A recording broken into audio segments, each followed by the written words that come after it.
So I found this thing for $3 at Goodwill, and I was like, okay, this is kind of cool. So I did my little Google picture of it, and it pulled this up on Amazon, selling for $29. And I was like, I'm pretty sure I can make that out of a fence picket, so let's go do that.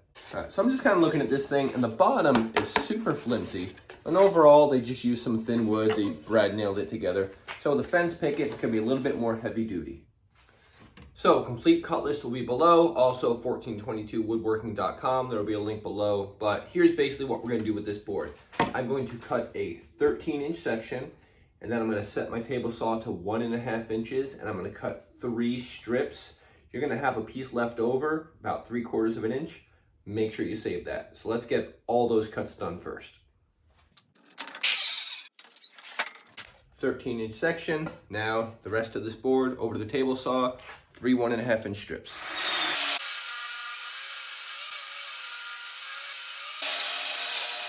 What that puts me at is this 13-inch board.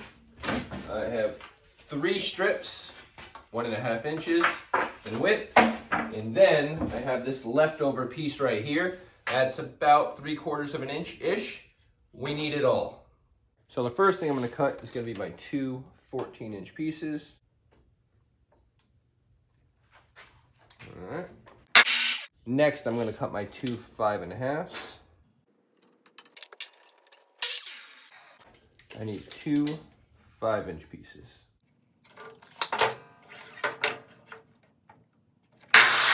The last thing I need to cut is 10 9-inch long pieces.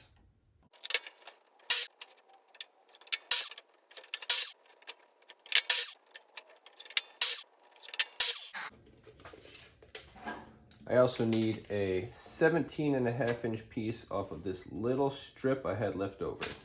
That roughly 3/4 inch strip, depending on exactly how wide your board was. So what we have here is the 17.5 inch from the thin strip, the 2 14.5s, 10 9-inchers, 2 5.5s, and 2 5s. So if we look at what they have here, they rounded the end one, they actually rounded the end 2. I'd probably just go with 1. And they also rounded the arms a little bit. So optional, I'll grab my jigsaw, I'll go ahead and I'll do something kind of like that. One down. Start with my 2 5.5s, and they are going to go right on the end, and they should match the width of the picket. Using my wood starter, nail gun, and stapler. All right, first 2 pieces in. Then we go to the long ones, and they're going to go along the back here.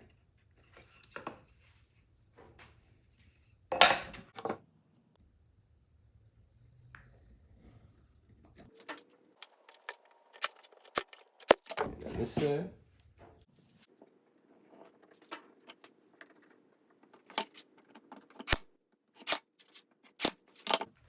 All right, from there, I'm going to take my 2 shortest ones. I'm going to put them on the side here. Just line them up on the end.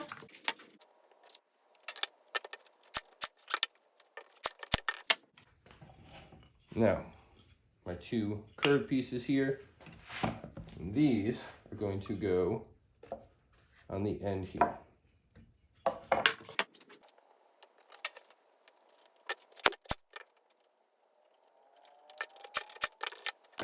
Now, these have to be spaced out through here.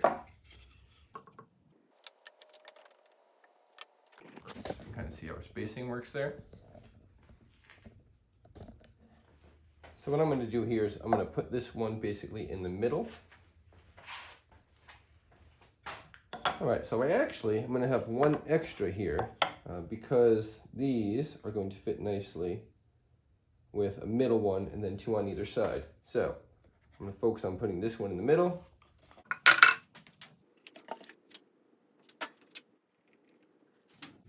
There.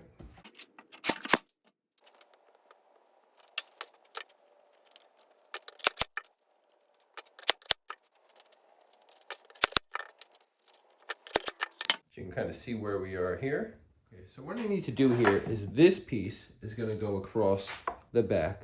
So it's holding these all together, but also it's a support for the arm here. So the arm is going to go on here and then rest on that. So what I want to do is make sure this goes back just enough to be flush with here.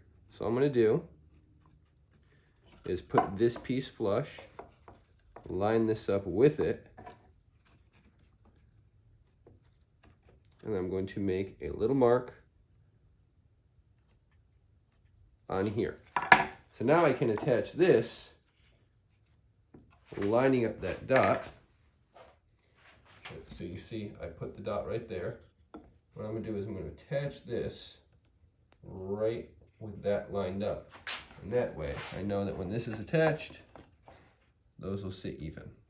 So I'm going to put my attachment in up here in the front.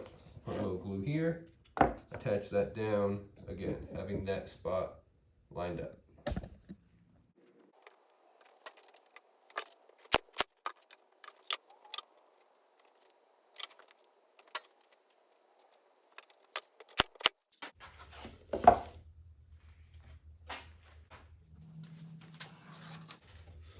Always wipe off any excess glue that you have. It's a lot easier to wipe it off when it's wet than it is to sand it when it's dry. So now I got to drill the holes, and I probably could have done that before I attached these. Might have actually been easier, but here's where I am. So here's where they go. This is 1.5 inches wide. So I want to go halfway across, which would be 3/4 of an inch. Let's go make a little mark there. And then from the end here, I'm going to come up 1 3/4 inches. So I'm going to mark there. So where those two lines would meet, there's going to be a hole. And then I'm going to go out 6 1/4 inches right here and make my mark. So again, halfway across, so 3/4 of an inch, up 1 3/4, and then not from here, but from the back, 6 1/4. So 6 1/4 from there all the way up to there. For the rope I'm using, I need a 5/16 inch drill bit, and let's make some holes here. I need to go to the other side and make those same marks. So I want to note something here. I have this little gap there and there. And you know why? Because my cut list said 14.5 inches and I measured it to 14 inches, which left me 1/4 inch short on each side. So next time I do a project, follow your cut list. All right, so here's one thing I'm not the biggest fan of with this project. You look at it, this rope is kind of short. And first off, you may be like, what is this swing even for? So again, the way they did it is they had it advertised as 2 plants when I looked it up. They have the divider in the middle. I'm not putting the divider in the middle. I have plenty of leftover material if you want to. I think it looks cool without it, but I would like the ropes to be a little bit longer. So I figured it out. These are about 30 inches long. I want to go a little bit longer than that because if I put some plants, let's say the pot goes up to here, it doesn't leave a whole lot of room for growth. I'm also like, you know what? My daughter might want to put some dolls in this or something. So I'm going to make it more like, say, 36 inches. So I'm going to cut 2 36-inch strips of the rope that I have. A quick timeout. If you haven't already done so, like, subscribe if you love woodworking tips, tricks, tutorials. Help me hit that 10,000 subscribers by the end of the year. Let's get back to work. 2 36-inch strips. So what I'm going to do is send the rope up through the hole, tie a knot,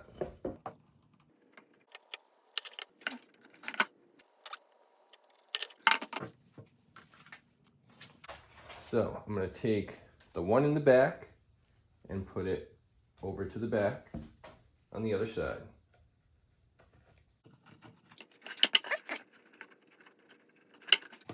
I'm going to take this one I'm going to go under and then over.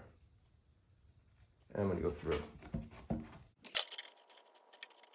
This stuff is a little bit of a pain to pull tight here. And that does that. So, a couple quick notes on this. Again, the cut list is on 1422 Woodworking, link below. Make sure you follow the cut list so you don't end up with that little gap like I did here. Still looks pretty awesome. I'm very happy with it, but I would like it better if I didn't have that little gap right there. So, we have the $30 version and the $3 version.